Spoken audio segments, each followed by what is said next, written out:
Kamusta po kayo? Kamusta ang pakiramdam ninyo ngayon? Ngayong araw, pag-uusapan natin ang isang napakahalagang paksa, isang kondisyon na tahimik pero mapanira. Kadalasang walang sintomas sa umpisa, pero kapag dumapo, maaaring magdulot ng matinding sakit o tuluyang pagkaparalisa. Ito po ay ang stroke. Ayon sa datos ng Department of Health, ang stroke ang ikalawang pangunahing sanhi ng pagkamatay sa Pilipinas at karamihan sa mga naapektuhan nito ay nasa edad 50 pataas. Pero teka lang, hindi po ito para takutin kayo. Ang layunin natin sa video na ito ay magbigay linaw, magturo ng tamang kaalaman at paghatid ng pag-asa.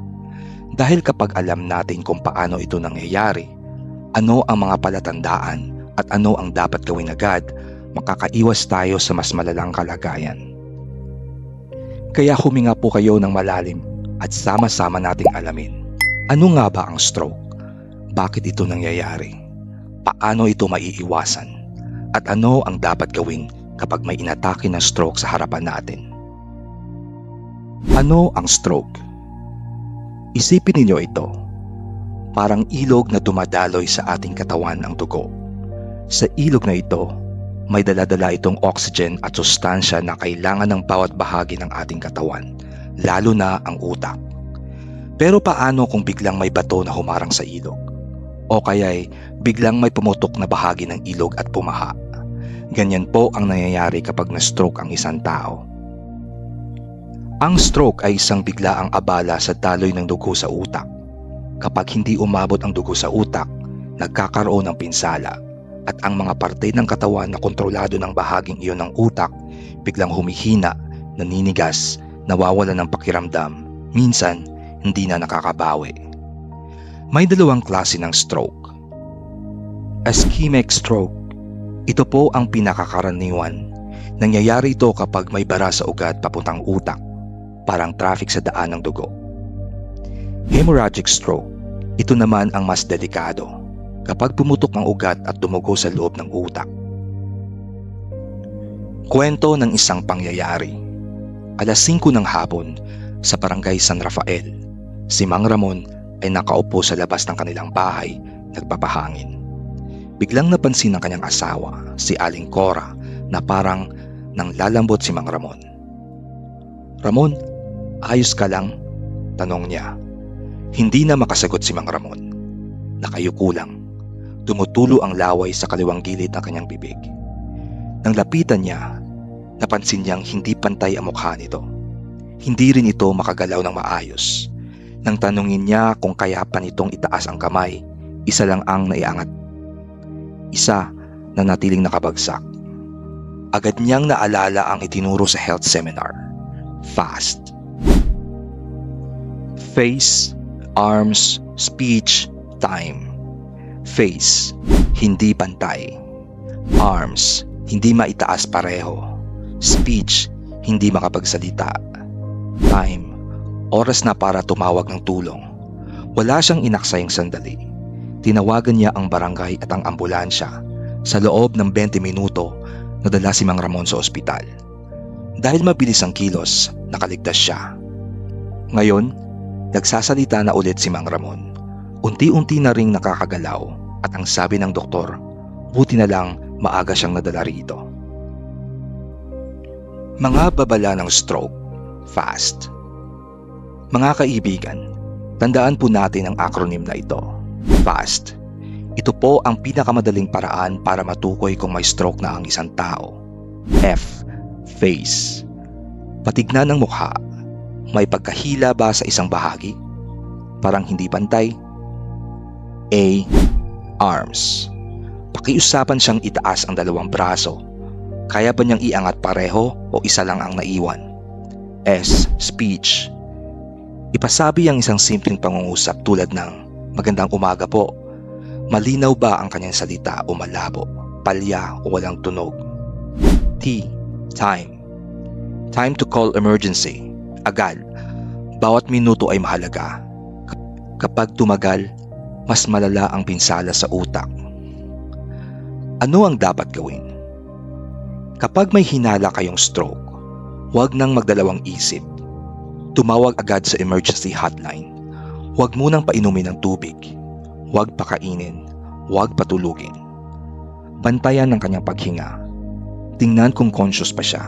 At habang naghihintay ng ambulansya, siguraduhin komportable ang kanyang posisyon. Nakahiga, ulo bahagyang nakataas. At higit sa lahat, kalma lang. Ang panicking ay hindi makakatulong. Kailangan niyang maramdaman na nariyan ka para sa kanya. Ngayong alam na natin kung ano ang stroke, paano ito nangyayari, at paano kilalanin ang mga senyales nito, ang tanong, pwede ba itong iwasan? Sanhi at pag-iwas sa stroke. Minsan, naiisip natin, talagang lahi kami ng may stroke Hindi kayo na siguro maiiwasan to. Ganito na talaga ang katawan ko, matanda na. Pero alam nyo ba, ayon sa mga eksperto, mahigit 80% ng stroke cases ay pwedeng iwasan. Oo po, tama ang narinig ninyo, pwedeng iwasan. At ang susi, kaunting disiplina, tamang kaalaman, at simpleng pagbabago sa pang-araw-araw na buhay. Mga sanhi o risk factors ng stroke. Ang stroke ay may mga kaibigan na laging kasama. Kumbaga sa barkada, ito ang mga kasabwat. Number 1, high blood pressure or alta presyon. Ito ang numero 1. Kapag mataas ang presyon ng dugo, mas malakas ang puwersang tinatanggap ng ugat sa utak. Maaring pumutok ito, mabarahan. Number 2, diabetes. Ang mataas na blood sugar ay nakakasira ng mga ugat. At kapag nasira ang ugat, humihina ang daloy ng dugo. Number 3, high cholesterol. Kapag maraming bad cholesterol sa dugo, nagiging parang sebo ito na dumidikit sa loob ng ugat hanggang sa dumating ang araw na napara ito. Number 4, paninigarilyo. Hindi lang baga ang sinisira, nakakasikip ito sa ugat at nagpapabilis ng pamumuo ng dugo. Number 5, kakulangan sa ehersisyo at hindi maayos na diet. Mahilig sa maalat, mamantika, matatamis. Kapag ganyan araw-araw, tiyak na tataas ang tsansa. Number 6, stress at kulang sa tulog. Hindi biro ang epekto ng stress. Tumataas ang blood pressure, lumalala ang inflammation sa katawan. Number 7, pagiging overweight o obese. Mas mataas ang tsansa ng stroke sa mga may sobrang timbang. At syempre, edad. Habang tumatanda, mas nagiging delikado ang katawan. Pero tandaan, ang edad ay hindi dahilan para sumuko. Ito'y paalaala lang na mas kailangan nating mag-ingat. Kwentong nagbago ng buhay. Si Aling Meding, 62 years old, taga Cavite. Laging nakaupo lang sa bahay. Mahilig sa chicharon, soft drinks at kape na may maraming asukal. Isang araw, habang naglalaba, bigla siyang nahilo. Dumilim ang paningin. Buti na lang at nandoon ang anak niya at nadala agad sa ospital. Ischemic stroke na agapan. Habang nakarecover siya, nagdesisyon siyang baguhin ang buhay. Bawat umaga, naglalakad siya sa labas ng bahay. Tinanggal na niya ang chicharon, pinalitan ng saging. Uminom na siya ng gamot para sa alta presyon at sinundan ang payo ng doktor. Ngayon, ayon kay Aling Meding, mas magaan ang pakiramdam ko. Hindi ko na hinihintay ang susunod na atake. Ako na ang gumagawa ng paraan. Mga simpleng paraan para maiwasan ang stroke. Ano nga ba ang mga simpleng paraan para makaiwas sa stroke? Number 1, kontrolin ang blood pressure. I-monitor ito kahit sa bahay. Target, 120/80 o mas mababa. Number 2, kumain ng tama. Bawasan ng alat. Iwasan ng sobrang mamantika. Magdagdag ng gulay, prutas at whole grains. Number 3, iwasan ng paninigarilyo at alak. Bawat stick ng yosi ay dagdag panganib. Limitahan ng alak, huwag susobra. Number 4, regular na ehersisyo. 30 minuto kada araw. Simpleng lakad lang ay malaking bagay na. Number 5, magpatingin regularly. Sa barangay health center man o doktor, i-check ang blood sugar, cholesterol at presyon. Number 6. Matulog ng tama, 6 to 8 oras. Hindi sobra, hindi kulang. Number 7. Alagaan ang kalusugan ng puso dahil konektado ang puso at utak. Kapag may sakit sa puso, mas mataas ang tsansa ng stroke. Alam ninyo, ang stroke ay parang magnanakaw. Hindi nagpaparamdam, bigla na lang susugod, maninira. Pero kung tayo'y handa, kung may barikada na tayo sa pintuan, hindi siya makakapasok. At hindi tayo magpapapigil dahil gusto pa nating masaksihan ang mga apo nating nagtapos sa eskwela. Makisalo sa piyesta, maglakad sa tabing dagat habang hawak ang kamay ng ating minamahal. Magkwento ng kabataan sa mga bata. Lahat ng ito ay posible. Basta't alagaan natin ang ating sarili. Stroke recovery at pagsuporta sa survivor. Kapag dumaan sa stroke ang isang mahal sa buhay, parang gumuho ang mundo. Isang araw, masigla pa siya. Kinabukasan, hindi na makabangon. Hindi makapagsalita. Tila nawala ang dati niyang pagkatao. Pero alam niyo ba, ang buhay ay hindi nagtatapos sa stroke. Ito ay panibagong simula. Isang hamon ng pagbangon at isang kwento ng pagtitiyaga, pagmamahal at muling pag-asa. Pagbangon mula sa pagkabigla. Pagkatapos ng atake, ang unang 24 to 72 oras ay napakahalaga. Dito malalaman kung gaano kalaki ang pinsala. Minsan, hindi agad na ibabalik ang galaw sa kalahating bahagi ng katawan. Minsan, hirap na siyang magsalita o umunawa. At para sa pasyente, ito'y isang pangungot. Para sa pamilya, ito'y panibagong tungkulin. Mahalaga ang tamang gamutan at physical therapy. Pakikipag-ugnayan sa mga doktor, neurologist, rehab specialist. Pag-aalaga hindi lang sa katawan, kundi pati sa emosyon ng pasyente. Kwento ng pagbangon, si Mang Pedro. Si Mang Pedro, 68 years old, ay dating karpintero. Matikas, masayahin at laging bida sa kwentuhan sa tindahan.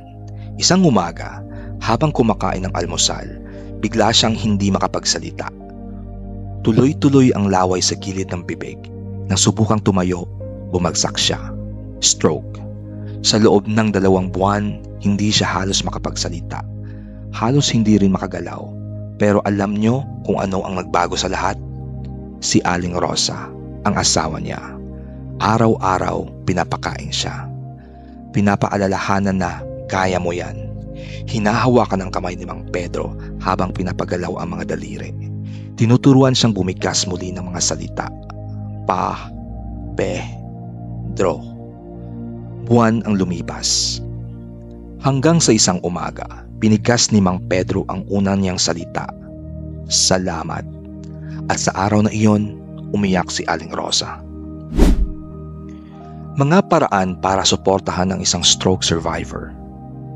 Bilang kaanak o kaagapay, paano ba talaga tayo makakatulong sa recovery? Number 1, pasensya. Pasensya at higit na pasensya. Hindi madaling bumalik sa dati. Maaring abutin ng buwan o taon. Minsan, maiinis sila, malulungkot at madidepress. Iyon ay bahagi ng proseso. Number 2, physical therapy at ehersisyo. Sa simula, simpleng paggalaw ng daliri o paa lang muna. Unti-unti, maaaring makalakad muli, makapagsulat o makapagsalita. Number 3, speech therapy kung kinakailangan. Para matutunan muli ang pagbigkas ng salita. Simpleng laro ng mga tunog o kahit pagsagot ng oo at hindi. Number 4, proper nutrition. Dapat low salt, low fat diet. Madaming gulay, prutas at pagkaing mataas sa fiber. Number 5, support group o komunidad. May mga barangay health worker, NGOs o FB groups na sumusuporta sa stroke survivors. Number 6, mental health at pagpapalakas ng loob. Magbigay ng inspirasyon araw-araw. Ipaalala sa kanila ang dahilan kung bakit sila lalaban, ang kanilang pamilya, ang mga apo, ang mga pag-asang muling makatayo. Ang kalagahan ng pamilya. Ang pinakamasakit na parte ng stroke ay hindi ang pamamanhid, hindi rin ang kahirapan sa pagsasalita, kundi ang pakiramdam na wala ka ng silbi. Dito papasok ang papel ng pamilya. Isang yakap, isang ngiti, isang salita. Andito kami. Minsan, iyan na ang gamot na kailangan nila para gumaling. Ang stroke ay hindi wakas. Ito ay isang pagsubok na kayang lampasan sa tulong ng disiplina, tamang kaalaman at pagmamahal ng pamilya. Si Mang Pedro ay muli nang nakakalakad. Si Aling Rosa ay hindi bumitaw. At ang pamilya nila mas naging matibay pa. Kaya kung may kakilala ka na survivor ng stroke, huwag kang mawala ng pag-asa. Sa bawat araw ng pagpapagaling, sa bawat maliit na galaw o salita, kasama mo kami. Ito ang Kitong Ginhawa, kung saan ang bawat Pilipinong senior ay may karapatang mabuhay ng may dignidad, lakas at pag-asa.